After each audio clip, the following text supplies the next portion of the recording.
नमस्कार दोस्तों, ऐसे ही पाकिस्तान के मुंह से हिंदुस्तान की तारीफ सुनने के लिए सब्सक्राइब करना ना भूलिएगा हमारा न्यूज़ चैनल आवाज़ हिंदुस्तान को।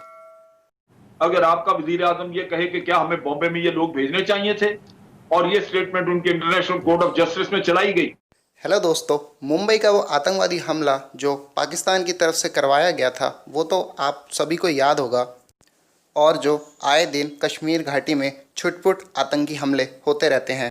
इन सब बातों को ध्यान में रखते हुए पाकिस्तानियों ने ये बात मानी कि भारत अब बदले के मूड में है और बख्शने वाला बिल्कुल भी नहीं। सवाल यह कि हिंदुस्तान अब उससे आगे निकल चुका है सर। हिंदुस्तान तो बोलता तो है ही है, बट वो एक्शन करता है। लाइन ऑफ कंट्रोल पे ड्रोन भेजता है और हर तीसरे हफ्ते भेज रहा होता है। लाइन ऑफ कंट्रोल पे आप चले जाएं और आप छुप के रिकॉर्डिंग करें, आपको पाकिस्तानी साइड से पहले गोली चलती ना नजर आएगी ना सुनाई देगी, वहां से आएगी। चाइना के साथ वो ये कर, भाई वो एक्शन करता है। हम कहते हैं कि हम तैयार हैं रिस्पॉन्स देने के लिए। उसने 335 खत्म कर दिया, हम कह रहे हैं कि हम रिस्पॉन्स करने के लिए तैयार हैं। तो क्या हम सिर्फ रिस्पॉन्स करने के लिए तैयार रहेंगे? कभी हम फ्रंट फुट पे नहीं जाएंगे सर एक्शन में।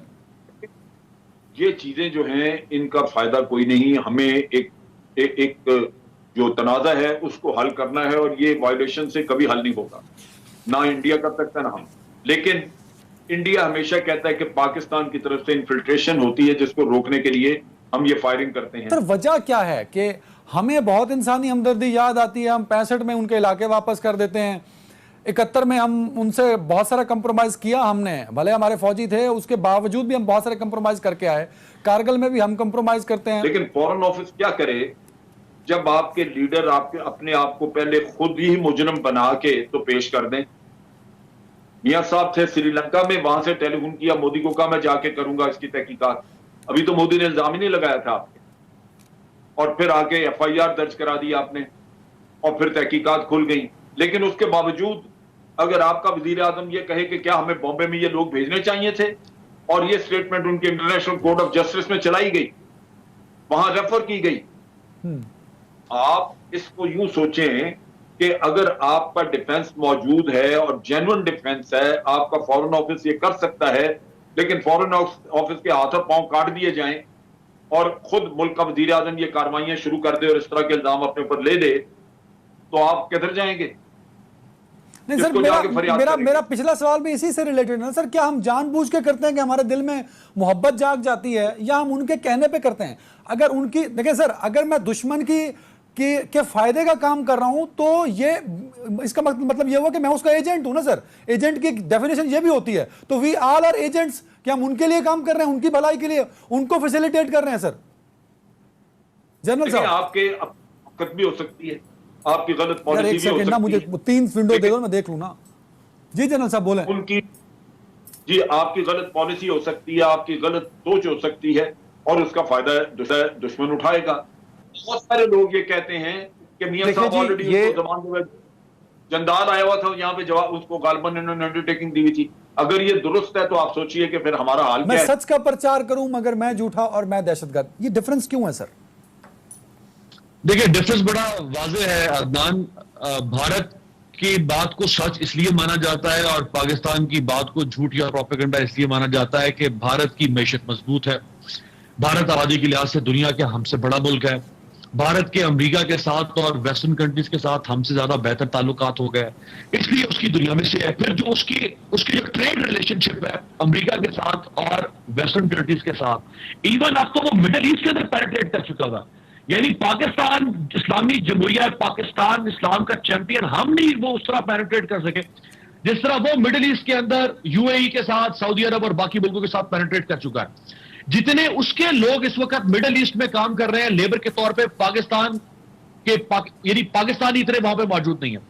तो उसका तो एक पूरा एक तनाजुर है कि वो किस तरह उसने इंटरनेशनल पॉलिटिक्स में अपनी जगह बनाई, इसीलिए दुनिया उसकी बात को मान लेती है। बात यह कि देखिए हमारी एक पॉलिसी पिछले को 10 साल से यह रही कि हमारी अपीजमेंट की पॉलिसी बन चुकी थी भारत की तरफ।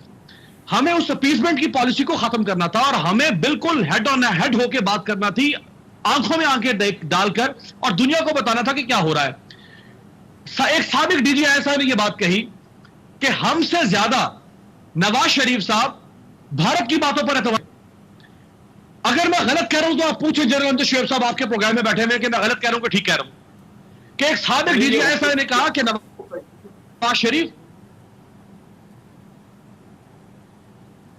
जी जनरल साहब, मैं ये कह रहा हूं कि यही होता रहा है।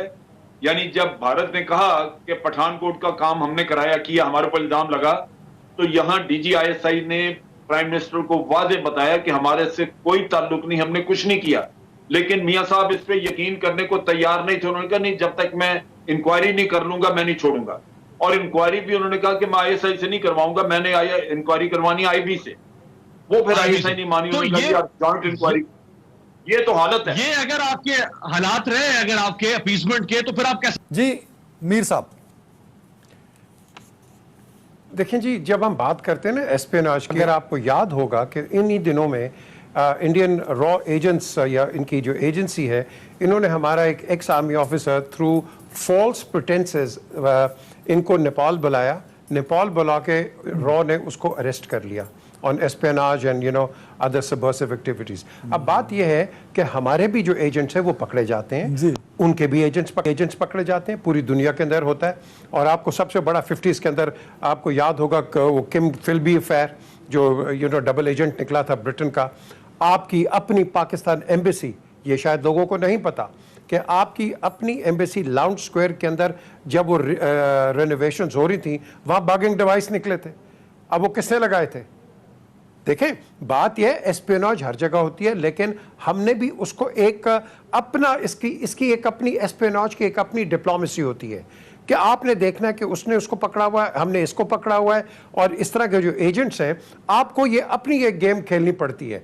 और इसके अंदर ये जो मीडिया के अंदर आ जाता है, मीर साहब, लेकिन एक बात तो सर मान लेना, जो बार बार तज़किरा अमीर अब्बास और जनरल साहब कर रहे हैं कि पाकिस्तान ने इस केस को ठीक तौर पे हैंडल नहीं किया। सर, हम पहले कोर्ट ऑफ जस्टिस में चले जाते हैं, जाना ही नहीं चाहिए था, फिर हम चले जाते हैं, हम एड हॉक जज नहीं लगाते, कोई पूछने वाला ही नहीं सर इस मुल्क के अंदर। इंटरनेशनल कोर्ट ऑफ जस्टिस में जाना वाज अ हिमाकत, was a stupid thing. This is nothing to do with international court of justice, this is a pure case of espionage.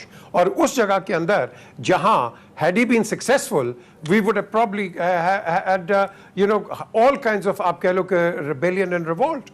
तो मैं समझता हूं ये